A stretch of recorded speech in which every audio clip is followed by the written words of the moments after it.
Good morning to all you Goldwing enthusiasts. Scarecrow here. I'm going to give you just a brief walk around of my 1982 Gl1100 rebuild slash restore. Let's start back here. Did some stuff to the rear wheel, but I want to spend some time on that, so we'll do that last. Give you guys some tips and so forth, things that I learned might help you out in your own struggles. Either way, starting with the rebuild stuff. Rebuilt the rear master cylinder, plunger, seals, whole nine. It was actually leaking all around in here. You can see some of the crud that I haven't completely gotten out of there yet. Just an all-around mess. Paint chipping off, so forth, so on. Brakes didn't work. Also, there seems to be a common problem with your GLs is this brake pedal here. Let's see if I can get my light back there. Okay, there's a post back there that's made into the frame that sits on. Well, over time, that'll seize up and get a little rusty. So basically all I did was I wedged this brake pedal off. Basically you push it down and it stay down. That's it. It wouldn't come back up. You'd have to pull it back up. Basically this post back here was rusted, so I just pulled that off. Mine was a little stubborn. I had to actually drill out the cotter pin. For some strange reason it was either too, I don't know how they got it in there, but the thing was way too big for the hole. So I drilled that out and basically just sanded that post down, put some red high temperature axle grease on it, slid it back on. Everything works great. So just a little tip, if you ever get one, the brake pedal doesn't come back up or go down like it's supposed to, just pull it off that post back there. Sand the post down, grease it, put it back on. Everything should work fine. Clean the engine up. It was pretty nasty. Just basically never been washed, I don't think. Cleaned up all my chrome. It was starting to show its age from 1982. Found some scuffs and so forth in the engine crash bars. So the bike has been down a couple of times, obviously. Carburetors were shot. I mean, completely shot. Supposedly the guy I got it from had taken it someone. They had taken the carbs off, rebuilt them. Everything was supposed to be top notch, whatever. Yeah. Sure they were. 2 carburetors were the only ones that were actually working. So the bike was only running off 2 cylinders. And it was knocking and carrying on. It was all kinds of just carburation mess in there. But it ran. You could ride it around. You know, I wouldn't take it anywhere, but you could ride it around just to get a general idea. The bike ran. But the air cutoff valve caps were epoxied to the carburetor housings. I mean, it was just a total mess in there. So I unbolted them, took them off, sent them to Pistol Pete in Tennessee. And according to him, they should be headed back my way this week. So I'll get to bolt those up this week and get everything checked out as far as that goes. Make sure the bike runs and all that like it's supposed to. Like I said, I'm not sure if I said it or not, but I replaced all the 8 valve seals, 4 on both sides. And the main reason I did that was because when I first started the bike, I noticed that it was smoking on the left side. And let me get my flashlight because you're not going to be able to see it here. So then I started noticing they had wrapped this with some, I don't know what it was. It was an exhaust wrap, but either way they had it wrapped. And I noticed the smoke was coming up beside inside my leg, in between my leg and the engine. So upon further diagnosis, I noticed this big swamping asshole in the exhaust pipe. And also, you can tell that the left side is definitely in far worse shape than the right side, which tells me that oil has been coming down this header, and it's just kind of been sitting right here at the collector and just kind of ate that out. And I got a little small hole here on the right side of the exhaust. All that's going to be replaced. But either way, back to what I was talking about. I noticed the oil, the rust in the pipe, and the smoke on the left side. Valve seals, culprit. Replaced all 8 of them. Anywho, got all of them done. Redid the valve lash because, like I said, I had to take the rockers off to put the seals in. Brand new Gates timing belts. The Gates gives you this little sticker. You can see up in there. It gives you this nice, cute little sticker to put inside your belt covers here. But to me, that was just kind of silly because I'm not going to pull, if I forget, I'm not going to pull these covers just so I can look at this sticker and be like, oh, shoot, I've got to replace my timing belts. So I just cut the top off of the sticker and stuck it right there. So now all I got to do is just look in there in the fan and be like, oh, I need to replace my timing belts. Anyway, just, whatever. Also, brand new seals and wipers in the forks. They were just making a mess everywhere. I had fork oil all on the tire, wheel, brakes, you name it. It was there. Brakes are good. Front brakes are good. No valves, no seals or anything leaking that I can tell. They stop really good. They work. They rebound. Everything is fine.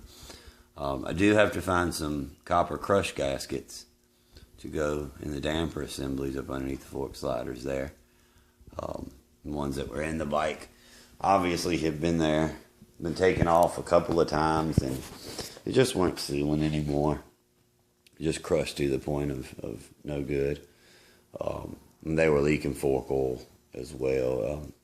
Somebody actually went in there and filled the holes with gasket maker.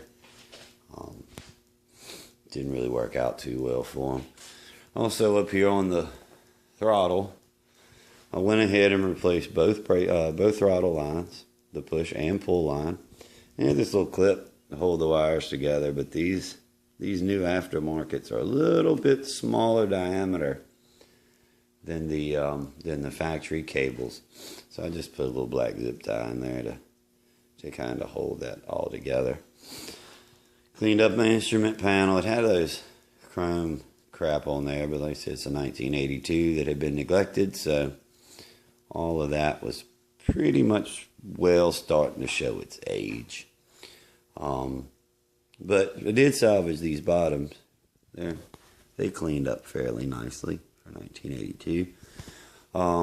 And 5 of the bulbs, I think it's like 1, 2, 3, 4, 5, 6, it's like 10, 11. It's like 11 bulbs in this little instrument panel here, and 5 of those 11 were bad. Unfortunately, I can't put the fairing back on until I replace these because you have to remove the fairing to get to the little bolts back here, which I've just got them stuck in backwards just to keep from losing them, because I lose shit a lot. Anywho, other than that, this crash bar eventually is going to need to be replaced. I noticed after cleaning the bike up, you can kind of tell by looking at it that it's pushed in a little bit at the top. If you stand directly over it, you can see how it's pushed in a little bit.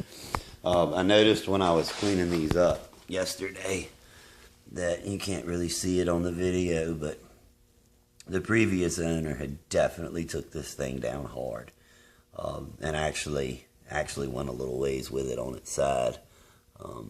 You can see the scuff in person. But like I said, it's not a big deal. This is not a show bike. This is just something that I'm doing for a rider, just a riding motorcycle. I might paint it eventually and get a lot of this stuff fixed, but as of right now, I'm mainly just getting it back on the road. Brake caliper. Went ahead and rebuilt the brake caliper as well, like I said, with all the other issues with the brakes, the brake pedal not working, the master cylinder not working.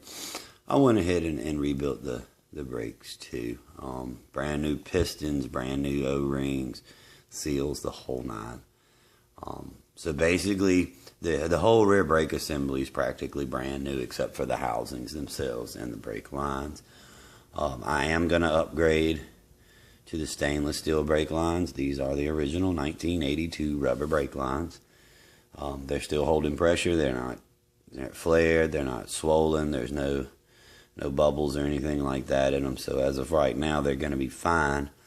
But like I said, when money allows, it's something like $200 and some for a whole set for every brake line on this bike. It's a couple $100. So when the money gets right, I'm going to go ahead and replace those as well. But as of right now, I have a substantial amount of money already accumulated in rebuilding this motorcycle, and $200 brake lines right now aren't top of the list. Like I said, the ones that are on the bike are good. They seem to stop. I know I'll probably get some comments that, oh, those brakes are important. You know, I'd rather be able to stop. Well, that's cool. I want to be able to stop too. But the bike stops just fine.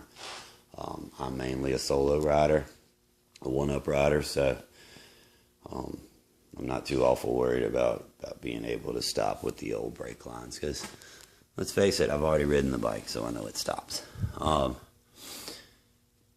Now, this is what I really wanted to touch on, because this was one of my glorious pitfalls. And I say glorious because I was victorious in the end. And I didn't have to do anything that I read that some of these guys were doing, and it was causing them a lot of heartache and a lot of pain and agony. Just from reading the forums or what have you. Just about every forum I've read on these gold wings, these rear wheels on these gold wings, all have something to say about this. Specifically, this differential. And specifically, this differential leaking. You know, I thought to myself, I read all these forums. You know, these guys are talking, hey, I took my wheel off to change my tire, I put my wheel back on, and now I'm leaking, you know, gear oil all on the floor, and it's mixing with my molly, and I can't understand it. It's not supposed to be making past that seal, blah, blah, blah, blah, blah. So I thought to myself, hey, you know, you've built 2 or 3 bikes. No big deal. Just a shaft drive. Just take it apart, put your new wheel bearings, new seals in there, shove it all back together, bolt it up good as new. And that's what I did. And lo and behold, I ran into the same exact problem that everybody else ran into. Bolted everything back up, put the wheel back on, bolted it all back up, took my cap off, filled it up with my brand new bottle of Lucas Synthetic 7590, I believe it is. Rear end oil. I was turning around to look at the bottle, but I can't see it because it's turned the other way. But either way, it's the Lucas Synthetic 7590, I'm pretty sure. Let the bike sit, got up the next morning, come out here, fooling around with it, got to looking, and sure enough, big puddle of oil right here. Big old puddle of oil. And dripped down, run down, had oil all up in the letters, oil all up on the lip of the rim here, all up on the little flat ridge of the rim, all coming down the little star crest here. I mean, just oil everywhere. And I'm like, this ain't right. I'm better than this. You know, everybody else had problems, but not me. That's what we all think, right? Everybody else had problems, but not me. I'm not going to have any problems. Well, so I went back to the forums, and I said, all right, let's find out what these guys did. Half of them are talking about, oh, don't use synthetic. Synthetic is the worst you can use. Synthetic will actually shrink your seals and cause it to leak, and you need to use this, or you need to use that, or blah, blah, blah, blah, blah. And I'm like, you know what? I got $20, $30 in oil. I got $30, $40 worth of bearings and seals. You know, I'm looking at $100 rear wheel here. I haven't even changed the frickin' tire, for crying out loud. All I did was put bearings, grease, and lube the bitch up. I'm not going to spend any more money in this wheel. So, I got this bright idea. And it's a philosophy of mine. I do electronics on the side as well, if you look at some of my other videos. But clean, clean, clean, clean, clean. That's the best advice I can give you. Clean. There's a seal inside this differential here. And when you pull your wheel assembly off and you lay this flat where you can actually see the gears and the splines and all, but I've got it all bolted up, so I'm not going to show you. I'm not going to take it back off just to show you. But either way, there is a seal. Believe me, there's a seal in here. And that seal seals up against the other side of this wheel. There's like on the outside of the bearing shaft, I don't know what it's called. I'm just going to call it the bearing shaft or the axle housing or whatever you want to call it. But it actually fits into that seal. Now, if you don't clean all your moly out of here, if you don't get down to where you can see that seal, and don't use anything that is not good with rubber. If it's going to eat rubber or chew rubber up or disintegrate rubber, do not spray it in this hub. Don't do it, because then you'll be the reason that your seal fails. Seal in this motorcycle was put in here in 1982, and it is still perfectly intact. No gouges, no scrapes, no leaks, no nothing. It wasn't the seal that was leaking. The seal wasn't leaking. The fact that it wasn't sealed is why it was leaking. Because I had the gunked up moly, I had the gunked up crap still inside here. I didn't clean it out good enough. Second time I pulled it off, I went down in there and I cleaned that seal really good. I went in there with my little towel and I wiped that seal off till I could see that seal, till I could read the lettering and the number on that seal. That's how clean I got that seal. I re-greased all my splines with moly. I put a very thin coat. You don't have to do this, but I did it just for my own personal whatevers. I put a very thin coat of moly on the edge of that seal. Just a very thin coat. I laid the wheel down on my towel sideways and I slid this back in place. The second time I slid this back in place, you could feel the pressure.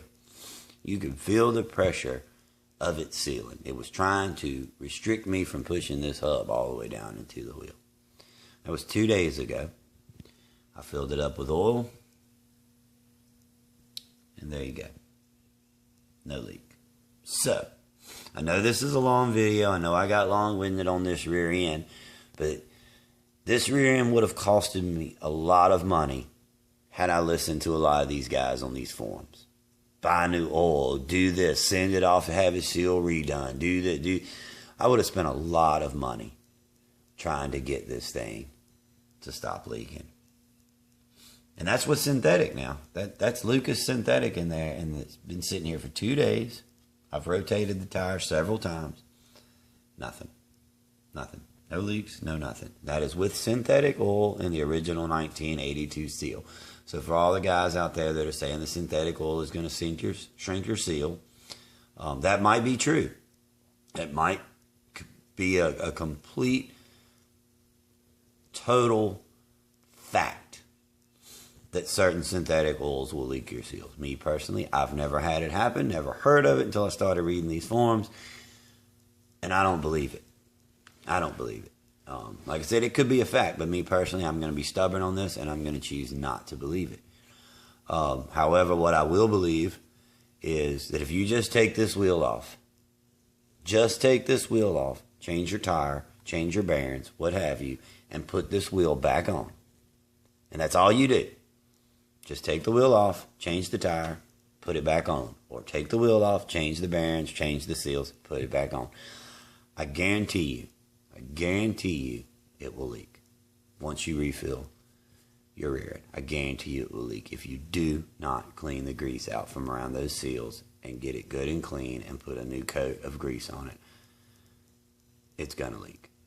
Now, comment, thumbs up, thumbs down, tell me what I missed, tell me that I suck, tell me that I don't know what I'm talking about. That's cool. This was just for me, just to show you guys some of the things I've been doing to try to get this old beast of a motorcycle out of my garage and back onto the blacktop. I've owned the bike for approximately 4 years now, and it is set for approximately 3.5 of those. it sat for about 2 to 3 years before I bought it. So total, the bike's been sitting for somewhere around 5 years. 5 or 6 years, give or take. Something like that. I just got started working on it a couple months ago. Basically tax time. I finally could do a little bit extra with my tax money, so this is what I'm doing.